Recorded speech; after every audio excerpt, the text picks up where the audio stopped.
It's 1996 and a man is driving through the Californian desert late at night. It's pitch black and he's miles from civilization. I guess he got tired and distracted behind the wheel because he's certain he's lost. He was looking for a house out here in the middle of nowhere when he must have taken a wrong turn, and now he's miles down a winding dirt road in the Mojave Desert. He's about to turn back when he sees something in the distance, a light. But it's not a street light, he's sure of it. Curiosity gets the better of him and he drives towards it. Soon it becomes clear, it's a phone booth, lit with a dim light. It doesn't make sense. It's literally in the middle of nowhere. No houses, no roads, no people at all. He pulls over and gets out to get a closer look. Just then, it rings. Fear sets in. How could that be? What are the chances? He walks slowly towards it and lifts the receiver, reluctantly holding it to his ear. "I can see you," someone whispers on the other end. He slams down the phone and turns to walk away when it rings again. He picks it up. "I can see you." He slams it down and runs away. It starts ringing, but he isn't going to go back to answer a third time. He hops in his truck and floors it back through the desert. All the while, he feels the uncanny feeling that someone or something is watching him. But who could see him? And what is this mystery phone box in the middle of nowhere? And if dolphins are as smart as people say, what's to stop them rising up and taking over? Shouldn't we strike first? Answers to these questions and more on this episode of This Paranormal Life! Hello, Hey! and welcome back to This Paranormal Life, the weekly comedy podcast where we investigate a different paranormal tale every Tuesday. Welcome to the podcast. I'm your host, Kit. This is your other host, Rory. How are you doing today, Rory? What a crazy start to an episode. Dude, what? Mysterious phone calls inside a telephone booth in the middle of the desert? Yes. That is scary. I love that he answered the phone and someone was like, "I can see you." Yeah. He's like, "Oh my God." Hangs up. He's like, "What am I going to do? What was that?" Phone rings again. "Hello?" It's like, "Oh God, it's the I can see you guy again." Shit. Oh yeah. Of course. I don't know why, just autopilot kicked in there for a second. This is a very exciting story because one, I've never heard of this before, a telephone booth in the middle of the desert. Yeah. But two, Kit, we've been to the desert. We've been to this corner of the planet and we have investigated mysterious objects out there, specifically the mysterious black Area 51 mailbox. Yes. This is... we got a lot to get into today, guys. But yes, spoiler alert. We have been to the Mojave Desert and we drove all the way through it to get to Area 51. So we know that the desert holds many, many secrets, many of them paranormal. And Yeah. the black mailbox, not dissimilar in some ways. What is a mailbox but the original phone? Yeah. 100 years ago, if you wanted to show someone a picture of your penis, you would have to print it and send it in an envelope to a mailbox. Yeah. Obviously now with the technology, it becomes much easier, but this was the original phone. But much less fun. Yeah. And do you know what's crazy though? What's like a kind of blow your mind moment is like the mailbox is so much older than the phone booth, but mailboxes still exist, whereas phone booths are like gone. Yeah. Because I'm like telling this story and even I'm kind of like, no one under 27 knows what we're even talking about. Right, what a mailbox is. No, a phone booth. Oh, right, a phone booth, yeah. It's like I just said. I mean, we're not far off mailboxes going as well. Pretty It's just far. a Gen Zer holding an Amazon parcel being like, what the even is this? Sorry, is this some kind of app or some kind of what? This is why you guys need to sign my petition to bring back ravens. I think we should bring back birds. We don't have time for this, right? Right. What? Sending messages via ravens. Like Game of Thrones What style. do you need to say via Raven that you couldn't say with a text message? I'm watching you. Oh, well, that's true. You just get a burner phone. Easy. I like the idea of like sending a bird with your message. You're just sending one of those birds like parrots or those really smart crows that can just talk. Right, yeah. They just have to recite it. He's depressed. You up? You up, Raven? Damn, Shakespeare was sending those in the middle of the night in medieval times. Sending a you up raven to some medieval shouty. And before we dive into today's episode, quick reminder that the best way to support this show and to get tons of episodes in return is by heading over to thisparanormallife.com. You head on over there, the link's in the description. We've had a vibrant community over there of thousands of people going for the last 9 years. 9 years. A long time. And there's hundreds of exclusive episodes, hundreds of behind the scenes after party episodes that come out every single Friday, and tons more over at thisparanormallife.com. And if you don't join... Whoa! Hey, yo! That's all I'm gonna say. Chill. That's all I'm going to say. Can we beep that? Can we blur that or something? The audio listeners aren't going to know what happened. That was insane. I have a gun. Rory flashed a piece. Also, beep the word gun. In the 2026, do you think we can really say that without getting demonetized on TikTok, on YouTube, on everywhere? You can say that. I think it's fine. We're already demonetized everywhere. I'm kind of joking. ThisParanormalLife.com. Don't listen to the threats. That's the tagline. I have a hand bun. I have a 9mm hand bun in my pocket. We won't say what it is. Guys, this week we are talking about the Mojave Phone Booth. To be clear, Rory, you haven't heard of this? Never before. Well, this is one of the most famous and puzzling pieces of modern American folklore. And the story begins with an anonymous letter sent into a small magazine publication in the 90s where people would send in weird or interesting stories. This letter went, "Recently, I spotted a small dot with the word telephone beside it on a map of the Mojave Desert, 15 miles from the main interstate in the middle of nowhere. Intrigued, I headed out to find it in my old Jeep. After many hours, I do find it. The glass is shot out and the phone book's missing, but it works. Apparently, this booth was put in after World War II for the use of a nearby mine, which ceased operation in the 60s. Why the local phone company keeps it operational is anyone's guess. Oh, if you're interested, the number is 619-733-9969. Let it ring for a long time if you want a response." Okay. I mean, that does make sense. How many people are going to be passing by this? The world's most remote phone booth. Yeah, exactly. As a quick aside, Rory, do you remember using phone booths? I think I've used it 2 times in my life. Whenever I had to call my parents before I had a mobile phone. But that's the only time I've ever used it before. Yeah, it's kind of sad that they aren't still in action, because I don't know if they've done this everywhere in the world, but in Britain, they kind of converted the existing phone booths into kind of toilets for homeless people. And so kind of anyone could just walk in and just kind of take a shit. And there actually isn't any plumbing or anything cool like that. It's more, I say converted, they kind of just left them exactly the way they are, pretty much. Sure, just kind of abandoned. Just kind of abandoned them rather than, they could have done a bunch of cool stuff, like maybe turn them into like a Wi-Fi hotspot or something, but I think they mostly just let them rot. Yeah. But it does feel like it's like a great public utility. It used to be really handy when we were little kids in the 2000s. Also especially handy because I'm going to really date myself here, but you could do a collect call. Do you remember that? Is that where the other person pays for it? Yeah. So there'd be like, I guess your mum and dad would get a call and it would be like, "Phone operator here. There's a child that's just been arrested called Rory, and he says that you're his parents. Do you want to accept the call?" They're like, "Jesus Christ, yes. This is the 3rd time this month." It's like, all right, we're going to charge you.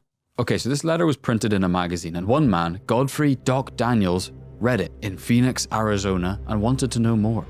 Why a phone booth in such an incredibly remote location? So he started researching it, calling the phone regularly, and documenting his results on his website, juiceofclubs.com. Which, I don't know why it was called that, but apparently it was dedicated to the Mojave Phone Booth. It's like, bro, it's 97. You can get any website you want. You could have pets.com, Google, for Christ's sake. That sounds like he originally had a domain to upload all of his like magician tricks. And he's like, I'll just use that website. I'm not going to change it. The Deuce of Clubs is investigating a phone booth now. You just know there was a lot of like low poly, like animated GIFs on his webpage, the dancing baby and shit. This guy could have had Facebook. You could have investigated Brother, this. we all could have had Facebook. None of us thought of it. I was too busy jacking off and making flash animations to start Facebook. God damn it. Wild. And while we imagine Daniel's ringing this phone booth, it is important to get across just how isolated this booth really was. The nearest paved road was 15 miles away. Yeah. The next nearest town was Baker, about 50 miles away. Just miles and miles of endless desert, located deep in the Mojave Natural Preserve, somewhere between the Hollow Hills Wilderness and Dead Mountain Wilderness.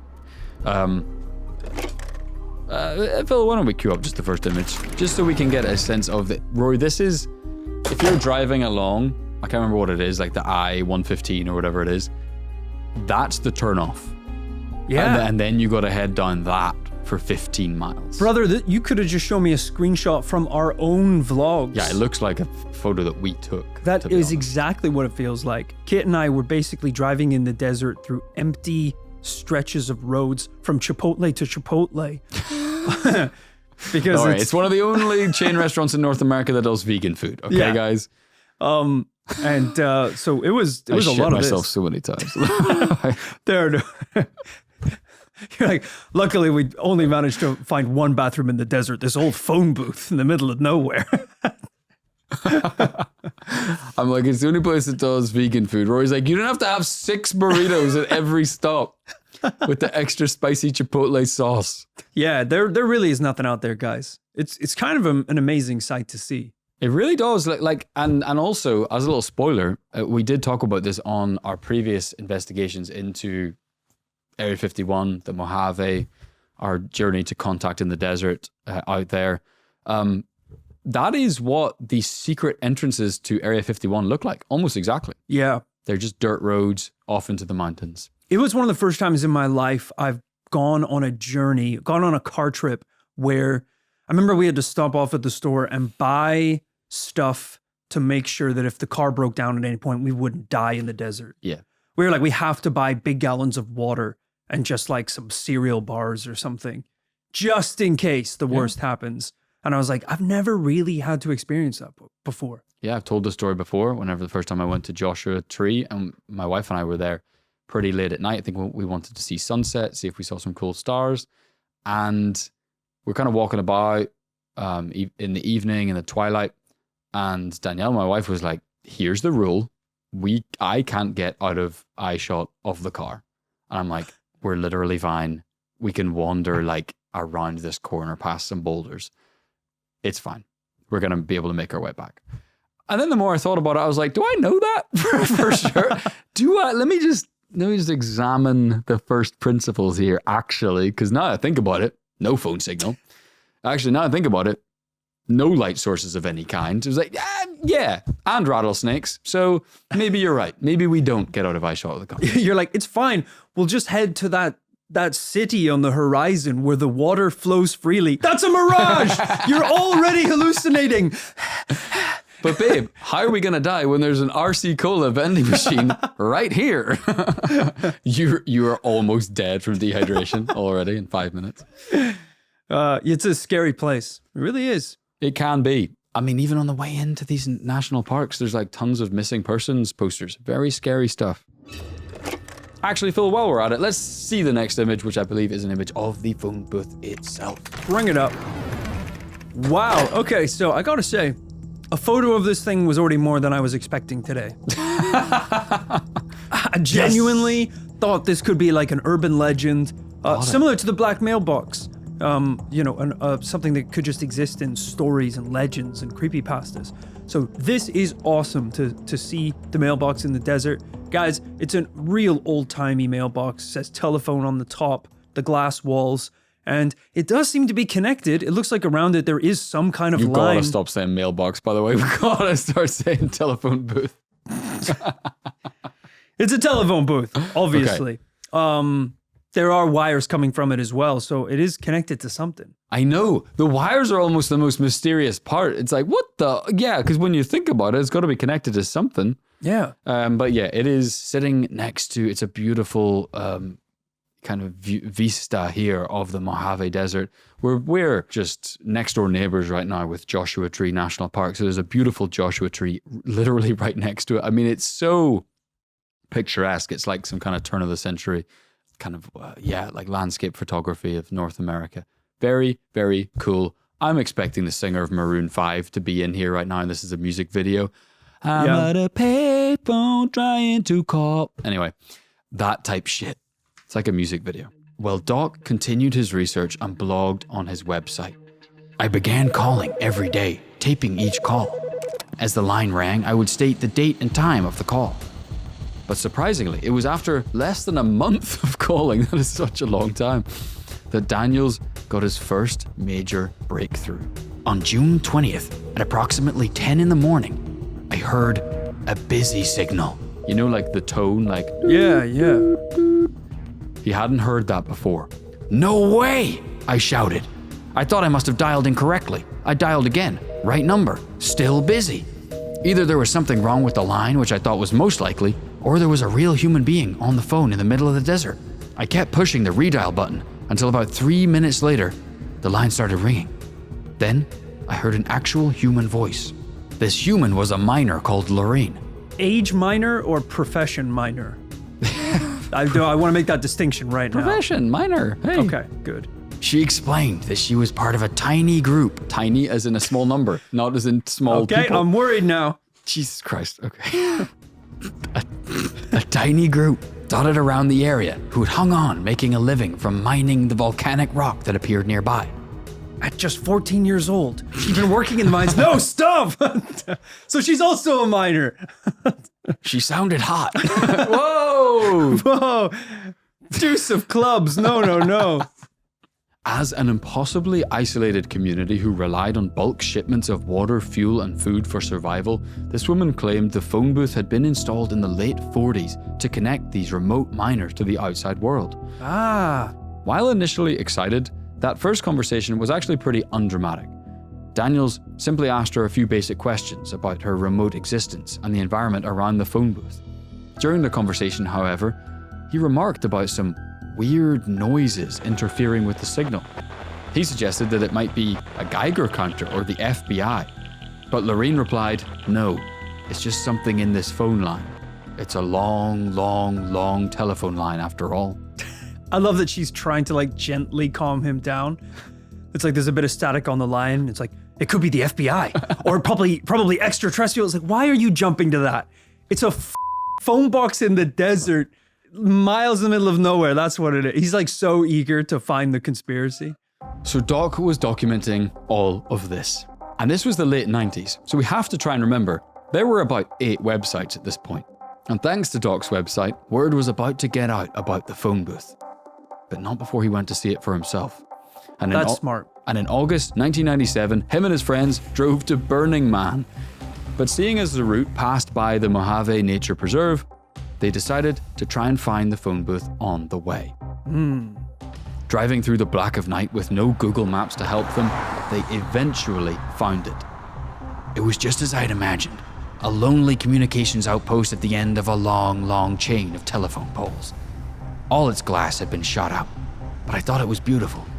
At that moment, I felt I might never leave it. In fact, Doc scares me. Doc scares me sometimes. Bro, cancel Burning Man. Can you sell the tickets? You don't need Burning Man. In fact, we almost didn't leave it. We spent hours making phone calls to anyone we could think of. Which, honestly, it's really hard to put yourself in the frame of mind of the 90s. Yeah. But you have to remember, it was impossible to make a phone call that wasn't from your home. So the novelty of making one in the middle of the desert is actually kind of funny. I suppose so. Yeah, I guess that's the novelty here. I'm finding it a little strange so far because, we had a real world version of this, which was in our investigations into Area 51, we did an episode on the mysterious black mailbox that may or may not exist in the desert. We drove out into the desert just like this, and we found the mailbox. Yeah. We captured that moment on camera. It was genuinely incredible. And we pulled over, filmed it, looked inside, saw the post. 15 minutes later, we were done. We were like, it's hot out here. Let's go home. At no point did I think I might never leave the mailbox. I might see if I can fit inside. So, and I don't want to judge this guy. As you said, it's the 90s. There was less going on. But I'm struggling to just imagine Rory turning to me and me being like, I'm hungry, man. Will we hit another Chipotle? He's like, I'm staying here. I'm like, what? He eats the car keys? No! We're both staying, brother. We'll live out the rest of our lives here at the mailbox. Well, I think sometimes maybe yes, sometimes maybe no, because I do agree there was no situation where we stayed there forever. But on the other end of things, we actually did do exactly like Doc, which is we heard about a thing, we went to go find it, and then we shared it with our tens of thousands of followers online, being like, look how amazing and cool this is. Yeah, that's very true. Which is kind of crazy. Like, honestly, almost 30 years later. He just had a website and we have a podcast. Oh, we actually, all right, Jesus, okay. I just defended him for a while, but Phil, can you please pull up the photos of Doc and his friends? So I don't actually know if that's Doc or not. Maybe that's Doc or one of his friends. Okay. And so that's them just kicking back, taking photos, making calls. One of them did bring a marble bust of the composer Wagner. I don't know why. I think there's another photo. And that's them like, bro, that is a Burning Man destined car. These are some spiritual people, guys. They're lying out by the mailbox. There's rugs on the floor, candles lit. Yeah, some real like old school hippie vibes. You just know that's Doc on the right because you had to get right next to the mailbox. Yeah. I thought those were sleeping bags. I think they're kind of just like rugs. They are, yeah. They've laid out rugs. But hey, guys, no phones in sight. These guys haven't even heard of clavicular. No toxic masculinity. This is just guys being dudes in the desert. We need to bring back this type of bro. I do think there's something genuinely cool, fun, and cute about this story. It's a reminder of how much of a simpler time it was. And honestly, it's not just the 90s, because not to get hung up on the 90s, it's honestly just a time of, I think, like the early internet, which connects straight into like the 2000s. It was like a simpler time that was weirdly more mysterious. Like in these guys' case, we found out about the black mailbox through the internet, but these guys had to find out about it in a magazine. From an old map. And then someone wrote to the magazine using a letter. And then they had to buy a map and track down where it was and then drive through the desert at night to find it. It was, there was like more of a sense of like the world hadn't been fully discovered, Yeah. Oh, absolutely. Yeah. I gotta say, I love this story. I think this is a really cool idea, a really cool premise. I'm gonna need something paranormal to happen real quick. Don't you remember the I can see you? Like, did everyone forget that I can see you? Legitimately did. As I mentioned, the website meant that word was now getting out about the booth, which led to more coverage. And eventually, the New York Times wrote about the Mojave Phone Booth, and before long, the phone was ringing off the hook. But as the phone booth received more visitors, that's when more weird stuff started happening. Visitors would report lots of strange experiences around the phone. Some experienced the same strange static and distortion on the line Doc had heard. Some felt vibrations coming from the desert floor itself when the booth would ring, as if the booth was connected to something underneath the earth. Some who saw the booth at night claimed that they saw lights moving in the sky above the booth. Some swear they've seen UFOs in the vicinity of the phone booth. One guy went into the phone like Neo from the Matrix. He was removed from the simulation and entered the real world. Guys, this is a good hot take. We need to research this. There is a non-zero chance the Wachowskis knew about the phone booth. This was entering the public consciousness, I guess, around the same time as The Matrix. They could. And The Matrix, of course, utilized the concept of the hard line, that you would go to a phone booth, pick up the phone, and get taken out of the Matrix. Yeah, we don't really have phone booths anymore. So if the Matrix was made now, could you like send someone a Snapchat and that's how you get out? Right. It's like, I need 4G. I need 4G. It's like, quickly down the halls, you'll get full bars down there. send someone an Instagram reel. You can leave the world. Neo famously said, he's like spinning in his chair, like, Link, I need an out. TikTok isn't loading. It's like, you didn't download the latest update. You can't send or receive any TikToks until the app's downloading. Where can I get full service? There's a Starbucks on the corner. They'll have free Wi-Fi. Running down the streets. The barista at the Starbucks is like, got a coffee for Mr. Anderson. oh shit. Blur that. I don't want to get demonetized. I pulled the gun out again. And it wasn't just people experiencing strange things around the phone booth. The phone booth itself was having a strange effect on people. There was something about the isolation of this phone booth that people were using it to kind of open up and confess their deepest, darkest secrets to total strangers. That's not good. It was almost like a confession booth of sorts. But many felt it was more than that. The strange occurrences were as if the booth was a portal, or a beacon, or an antenna of some kind. Ugh. One man, Rick Carr, said that a higher power told him he needed to camp by the booth and answer every call that came there.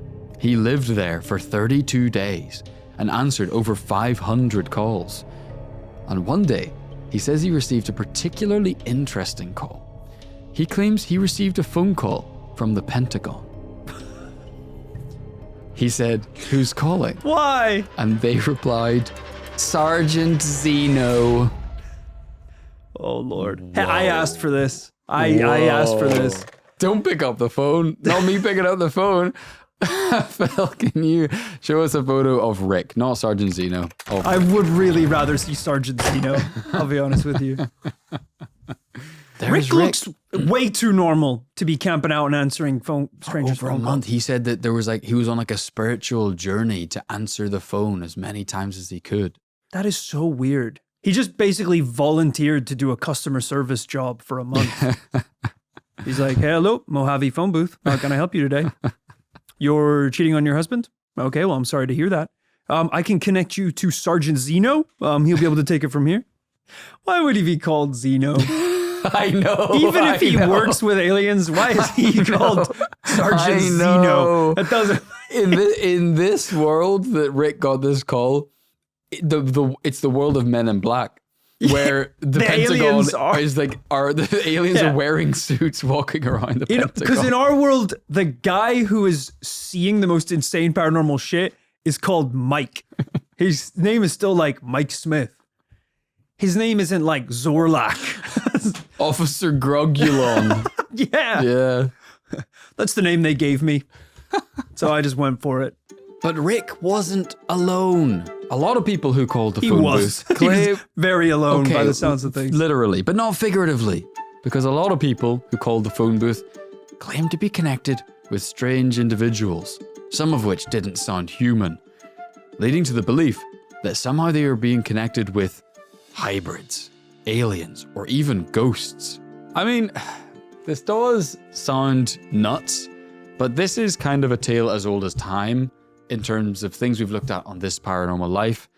And maybe it is the explosion of the information age that people have made kind of technological forms of communication synonymous with the paranormal. In the same way that hundreds of years ago, people were starting to use Ouija boards to communicate with ghosts.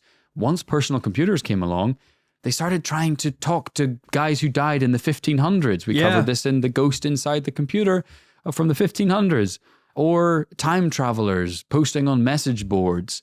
So it actually isn't that kind of unprecedented for it to be this kind of mysterious phone booth. And then people are like, "I think I talked to a ghost." I mean, to be fair, if I dialed the number for the phone booth and got connected to Rick Carr, I might not think I'm talking to a human either, to be honest. A guy who sounds like he just made up his second name based off the thing that just drove past him. Who am I talking to? Rick Carr. And he's like, "That'll throw those feds off the scent." So just to clarify, there are people at the phone booth receiving strange calls, but also people calling the phone booth saying they're talking to strange people. That's a good question. At the phone booth. I think 90% of people are calling the phone booth. Right, presumably just because of the amount of effort it would take to get to the phone booth. And they're having most of the weird experiences. And then there's like the odd kind of, dark tourist off the beaten track traveler who drives out as a destination to find it. But they too are also having weird experiences. Okay. Like the one I mentioned at the start of the episode where someone just whispered, "I can see you," repeatedly. Yeah. So it's kind of both ends. But I think on a numbers game, 90% of people are calling it because that's much easier to do.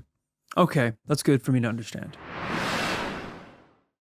While I'm trying to defend it on the basis of this kind of like technological explosion of the 90s and 2000s and people were having a paranormal experience with this form of communication, we do also have to bring up again, Rory, something you mentioned earlier, the fact that we have been to this part of the world and not just to go to Chipotle. Yes, is there lots of Chipotles? Yes. Are they delicious? Yes. Mm-hmm.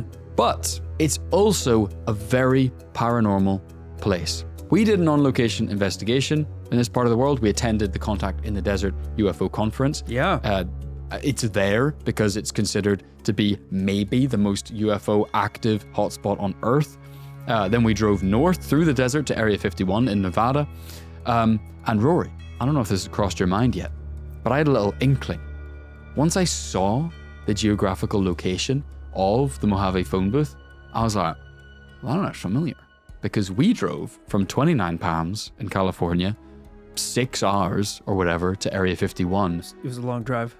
We passed it? We passed within 20 minutes of it. No way.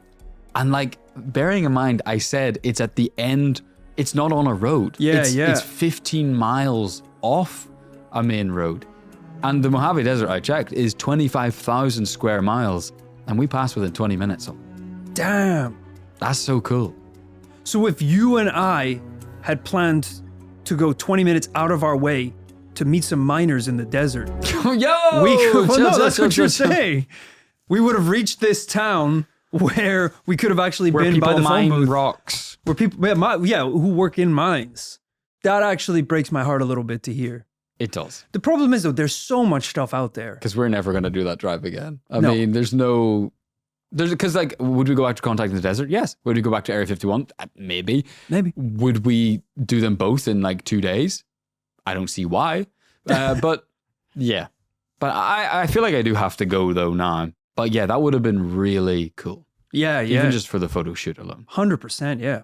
Sorry, us being nearby is not the point. The point I was trying to make was it's not only that. It's not only the UFOs. It's not only the black mailbox. It's the Area 51 Research Center. It's the several cryptids known to be native to that area, including the Yucca Man and stuff like that. It's not baseless that this is just happening in like Paris and there's a weird phone booth and some weird stuff has happened. It's connected to the fact that this is like one of the stranger places in North America. And, okay, do I think the Yucca Man built the phone booth? No. Do I feel like the Yucca Man is answering the phone? Maybe. No. But what is more likely is it connected to the legitimately proven weird government research facilities in this part of the world? Right. Because we covered Area 51, but there is a crazy secretive history of US Air Force bases in that part of the world. And you're wondering if this is connected somehow. Is it like that's where like undercover agents, they go to here, they go to get given orders in the middle of the desert. I don't even know. Or passwords or something. I mean, that was the thing with the black mailbox, which is it itself isn't inherently paranormal. And there were legends that it's the mailbox for Area 51. That's absolute nonsense. Of course it isn't. They're not just sending classified documents to a mailbox in the middle of the desert. But where it did become a part of the kind of paranormal history out there is Bob Lazar, one of the biggest UFO whistleblowers. He talked about this mailbox as a geographical point that would be a great place to go to see UFOs. That was it, to watch he'd talk He about would these like bring light people- shows. Yeah, he would bring people to the mailbox. Of like UFO testing. Just because he needed in the desert a point that he could, direct people towards. Go to the mailbox, you'll see it on this road. Could be seeing something kind of similar today where it's like, look, maybe the telephone box isn't paranormal, but it is a pin on a map. A landmark. A landmark that has been involved in the surrounding confidential, classified paranormal activities. What about the guy whispering, I can see you? I don't think he could. Was that Sergeant Zeno? Yeah. I don't know who that was. That's a really good point, though, because even like I kind of like the story. It's like, all right, if you can see me, what am I wearing? You're wearing Air Force Ones, and you're actually, shit, what are those jeans? Those are actually really nice jeans. Where did you get those? Are those Levi's? But like boot cut. You don't see boot cut much these days, but it looks good on you. You've been working out, haven't you? I can tell. All right, it's your boy Zeno. Let's do a quick fit check. What's on the feet? What's on the wrist? It's like, oh, thanks, Zeno. I got the new Jordans. Damn, what are those? It's a good point, though. I like what you're saying about the landmark because I actually like a couple of those experiences that are a little bit unusual but believable. Like the kind of rumbling, the vibrations on the earth, or seeing the light show up above you of potential UFO activity.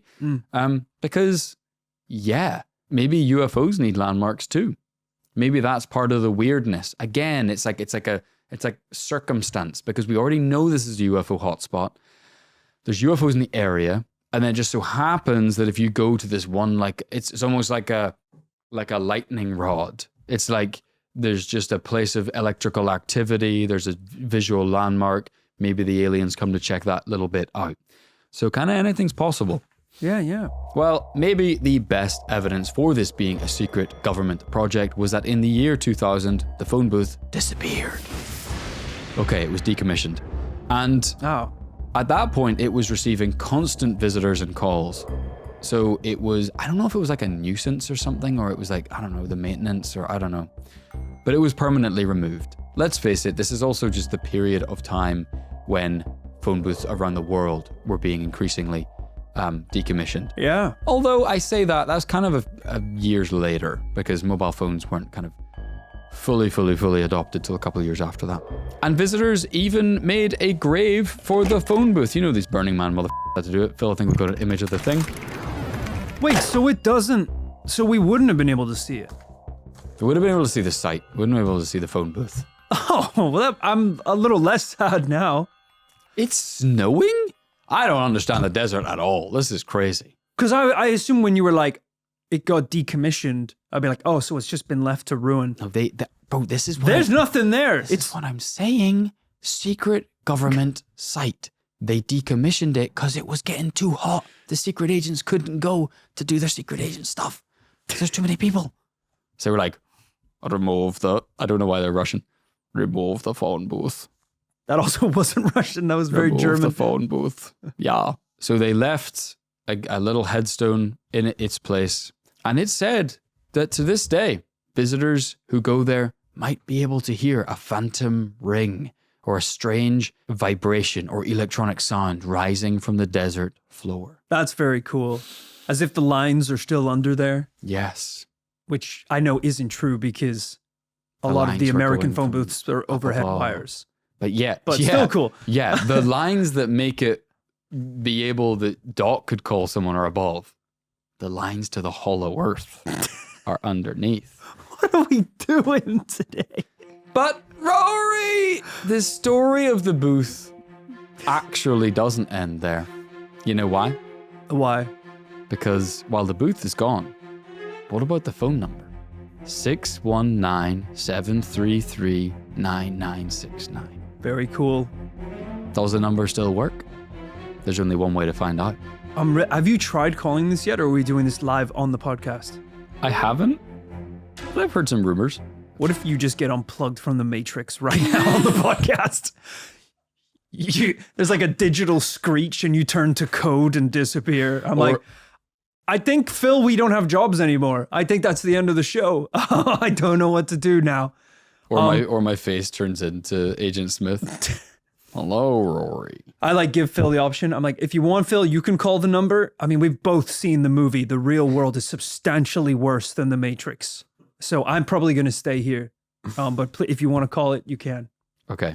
So I'm about to call the real phone number that's never changed of the Mojave Phone Booth. Do it. Don't put it near me. Do it on your side. Oh, shit.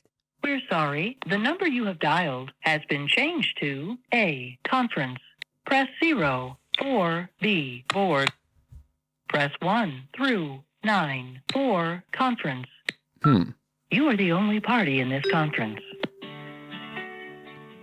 What the hell is that? There's hold music. What? So the, In the heart of nowhere, a booth stands alone, ringing through the silence, answering the unknown. Calls come from everywhere across the blue lines, a beacon in the desert where sanity unwinds. there's a country music song about the booth. Just the old receiver whispers the truth. Voices from the darkness chasing lost youth. People seeking magic in the dial tones hum, searching for connection where the wild things come. Wow. Okay. I think I'm getting a lot of static. I think it's every time I talk. Whoa. It's kind of creepy though. It seemed to say that the phone number, it said press 0 for board or press 1 through 9 for conference, but it said we're the only person in the conference. So in theory, other people can join? Maybe. I feel like we have to go back and do the board, whatever that is. We'll try. That worries Call me the because it board? makes it sound like we're gonna go straight to the Pentagon and Zeno himself. Yeah. Okay, let's see if I can Okay. get back there without redialing. That song is incredible. Press 0. Why does it still work? It was decommissioned in 2000. 9 for All right. conference. Board 3,715. Messages posted on the bulletin board. 1 to repeat, 2 to continue, 3 to record your own. 2 to continue? Yeah. Okay. Hey y'all, how you doing? I just heard about this little phone deal up in there in Arizona in the middle of the desert. He's I thought drunk. It was just cool. 1 to repeat, That was it. 3 to record your own. I could do this all day. I really could. Hey y'all, how you doing? This is Jamie from Nashville, Tennessee. It's the same guy. Rider. I've seen this shit. I think it's crazy. But if anybody wants to text me and get a hold of me, I'm down here in Nashville, Tennessee. Oh, it's a different guy. And Nashville, not Arizona. shit, text me. I want to sing you a song or something. Give me a shout. That's not how texts work, mate. Oh, you gotta beep that. That's his Whoa, mobile yes, keep number. going. Crazy. That's his mobile number. Last one. This is Amy. I haven't checked in for quite a while. The messages were just overloaded, so you couldn't listen. So I decided on my way to my other job, say, hey, from Minnesota, where it's about 90 degrees today, summer in a couple weeks. I guess nothing exciting is going to my other job on a hot Tuesday, dealing with all the road construction and slow business, bartend waitresses. I am not our time right now. So get out there, and you don't got to order a lot, spend a lot, just tip your good peeps, not the one that they bothered to do for you, but the good ones. Hook them up. Take care of them. Good karma. Come back on you. Good karma. Bless somebody today. Pay it forward. Bless somebody Out for today. the person that's trying to cross the street that no one will slow down for and let cross. Be that person. Oh, wait. Oh, shit. I don't want to alarm anyone, but I just got a text From the number? from the number. What is that? Coins vanish in black. The worms do not know your name. Entropy completed. What? All right, that's everything for us this week, guys. Thanks for tuning in. I think I gotta go into hiding for a while or something. The worms don't know my name? Yes. Oh, the worms. I don't know what's happening. This is a confusing episode. I got a text while we were on the phone to the number. Check it out. Coins vanish in black. The worms do not know your name. Dude, you know exactly what this is? What? This is in the movie when the secret agent sits next to you at the bench and says some weird stuff. And you need yes! And you need to know the thing to say back to it. Yes. So you need to text back like, the crow flies at midnight. Shit, bro. You know, we have to have the response. What are you waiting for? Text them. Well, I don't know. Well, I don't know what the answer is. I don't want to do it, so you do it. I don't know what the answer is. Well, okay, what was that shit you just said? That sounded mysterious. It's usually nothing to do with the first sentence because Yeah, it has to be a non sequitur. Because if the first code word is like the weather's nice today, and that your client is supposed to say, yeah, isn't it? You Yeah. just turn to the guy and be like, it's you. Well, So it it could be something related, but it would have to be like It's got to be yeah, weird. it has to be a little weird. Okay, so what do we want to go for? They said coins vanish in black, the worms do not know your name. Why don't we just, when in doubt, be honest? But why don't we just say, look, bro, I don't know what that means. Just tell me where they're keeping Zeno. I'm going to write, but the soil will hold the past. I like that. Okay. P.S. Where's Zeno? Yeah, try it. Oh, I'll do, the soil will hold the past. Brackets, Zeno sent us. I'm sure you're going to say Zeno style. Okay, I'm doing Zeno style. Hashtag Zeno style. All right, the soil will hold the past. Zeno style. Was his name even Zeno? Dude, is that what it was before I said think this? so. All right, well, I'm going to send. Send. What does it even mean? I sent it. Coins vanish in black. The worms do not know your name, but the soil will hold the past. Zeno style. Sent. No response. Which I assume they are like, they would respond really quick if they're waiting for the right answer. Should have gone with the crow flies at midnight. That just sounds like the right Why answer. don't you send this is like, I'll text that this one is like too. two teenagers like trying to text one girl together. It's like, no, well, you can't double text if she didn't reply to the first one. Yeah, because maybe it's like we just have to put in the right password, the right number of words. So you could just try infinitely. So Right. Well, I don't have that many text messages, so this is to a US number after all. Oh, okay. All right, well, I'll stop there then. Okay. Well, I'll let you know if we get anything back because that was disturbing. And I have to be honest, I did not think that was going to happen. That's a little strange. But isn't this so insane? The number still works. Wow. And we were hearing, like, I started to get a little bit emo just then. That, like, even all these years later, I don't know why it's still working, but, like, the fact that people are still using that number in the same way as they were using the phone booth all that time ago. Well, it sounds like someone has rerouted the number to now be whatever this is, this system that can hold essentially voicemails from anyone. It's thousands of voice messages. Yeah, very cool. Holy crap. I actually, it's easy to be cynical about that. I actually think it's quite sweet. You're just listening to a few of those messages. It sounds like it's just people calling and talking about their days or like wanting to chat to people, basically like a regular online message board. It's just like, hey, I don't actually have a lot going on right now. Don't know who to call. If you want to hang out, I'm in Nashville. Yeah, now you mention it, it's 3,000 people at rock bottom, isn't it? They're just like, wow, I realize there's no one to talk to in my life. I didn't say that. I think Jesus. it's a community supporting each other and talking about their feelings. Wow. I think that's great. mean, what does it even say about how my day is going that I've turned to a app or some shit? No, I'm joking. It is true. It is sweet. And that was that was bars, what that woman said. She was like, karma. Go out, tip someone today, be nice to them because what goes around comes around, guys. And I'm just realizing we haven't recorded our message. We got to leave one. Let's do it. Okay. Should we rehearse what we want to say or do we just do it? Free ball it. Okay. No prep. Go straight in. Play it cool too. We only get one chance at this. All right. Add the tone, record your message. When you're done, press pound or hash. The crow flies All right. at midnight. No, come on. Zeno style.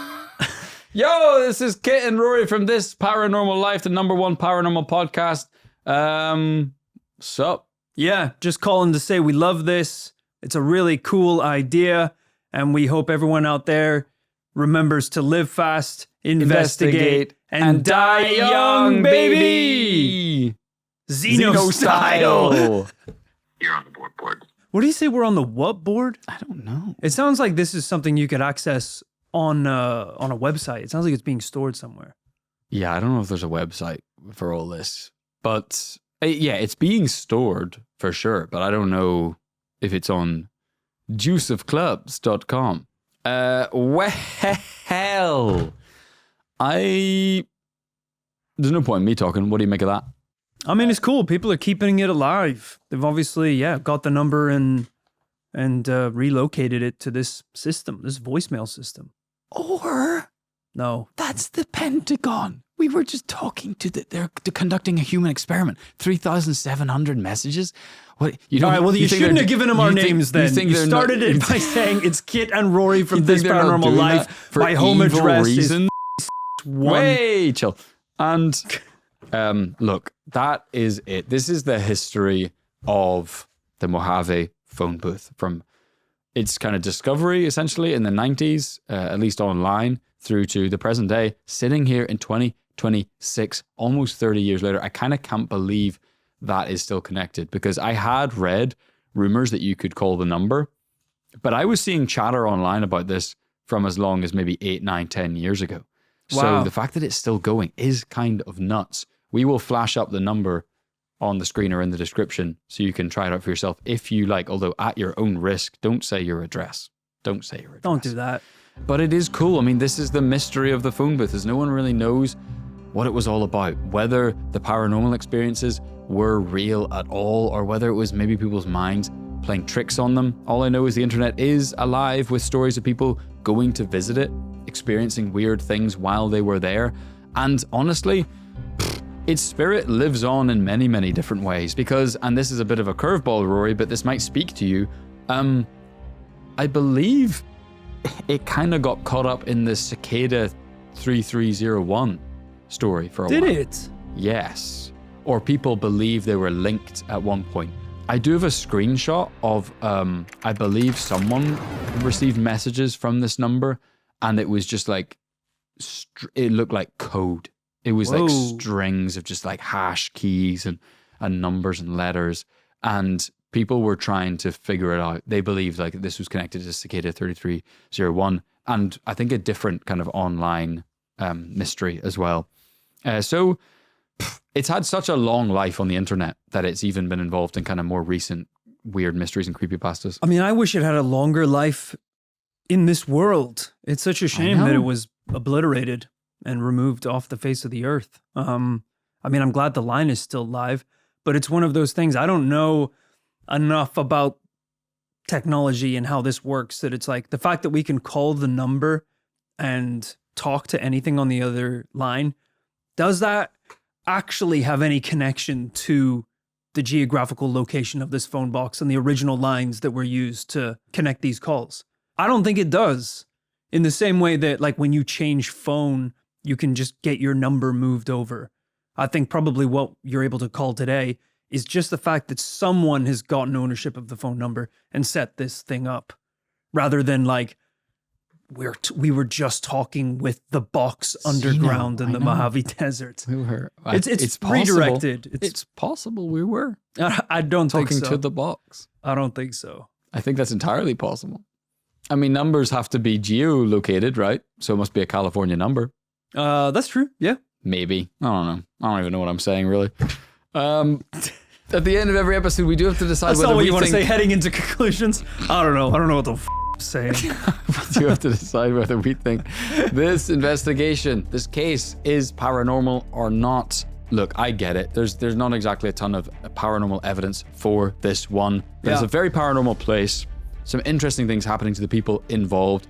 But really, we're dealing with more of a modern mystery piece of folklore, and a very cool one at that. And then I just couldn't believe we were actually able to interact with it ourselves. That being said, Rory, do you think the Mojave Phone Booth is paranormal? Listen, as I proved to my family, you can love something and still be disappointed in it. And I think that's what's happening in today's case. I love this. I think it's really cool. It's a great corner of the world. It's a really exciting premise. You know how much I loved the mysterious black mailbox in the desert. Yeah, you didn't want to leave it, famously. It's a very famous thing. And that's one I saw with my own eyes, that we touched, that we got to experience. Gun to my head right now, would I say that even that was paranormal? No, I wouldn't. I think that's a regular mailbox. No, that's because UFOs weren't flying directly overhead it. And I don't think they were in this case either. They were. UFO. You didn't mention that there were UFOs flying overhead. I said there were lights in the sky that people interpreted as UFOs.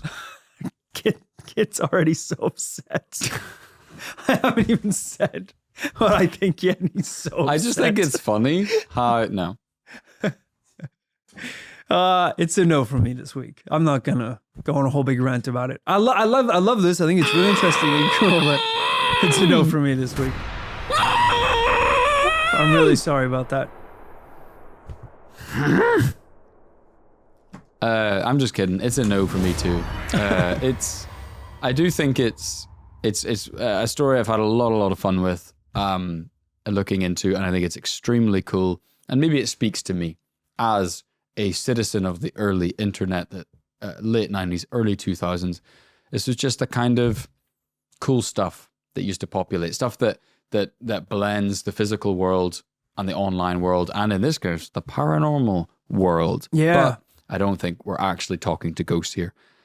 Yeah. And we don't have enough evidence to say we're talking to UFOs, even though I think we might be. So it's a double no on this week's episode, but thank you for listening anyway.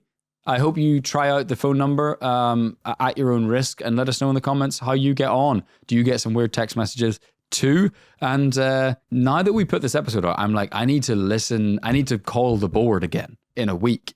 And hopefully there'll be lots of messages from TPL listeners. That'll be funny. Hey, you know what? Hashtag flood the board. We could do that on the after party. Oh, that would be funny. The after party, if you don't know, is our weekly extra episode that we do, where we talk about all the behind the scenes of making the show, producing the episodes, and talk about stuff that we simply couldn't squeeze into this week's episode. So that's a great idea. We should listen to the board and see if we can hear some TPL messages. Great idea. The after party over at thisparanormallife.com. Link is in the description to go check out all those great after party episodes, all those great bonus episodes. And I think, Rory, you posted the other day, we hit 1,000. Just to let you know how much stuff's over there. Woo! We've hit 1,000 all-time posts on thisparanormallife.com on our Patreon. So head on over and check it out. Support the show. Yeah. Oh, and reminder, our supporters got first dibs on live show tickets for our big London live show this Sunday, October 11th in the Clapham Grand in London. We're having a huge party, doing a live show of our brand new show, We Bought a Time Machine. And not this Sunday. It's this Sunday, 11th of November. The 11th of, whatever I said. 11th of October. You're like, on a Sunday. It's this Sunday, 4 months from now. Sorry, the time travel's got me f***ed up. Yeah, to be fair, the time travel. Guys, you know when the show is? It's last week. All right, come on. It's tomorrow. It's Christmas. It's New Year's. It already happened. Time means nothing when you turn on the machine that we have for the show. You done? Yeah. Should we tell people when it really is? I told him Sunday 11th. This Sunday 11th of October, 2026. 2028. Check out the tickets. Links also in the description. Grab a ticket. Come hang out with the commune in person. We're going to be having an official after party and everything. It'll be a lot of fun. Yeah. Check out thisparanormallife.com. We're going to be back on Tuesday with a brand new paranormal tale. Back on Friday with the after party over at thisparanormallife.com. Thank you for tuning in. Remember to live fast, investigate, and die young, Xeno style. There you go. No, come on. Xeno style. Yo, this is Kit and Rory from This Paranormal Life, the #1 paranormal podcast. So, yeah, just calling to say we love this. It's a really cool idea, and we hope everyone out there remembers to live fast, investigate, and die young, baby. Xeno style. Pretty good.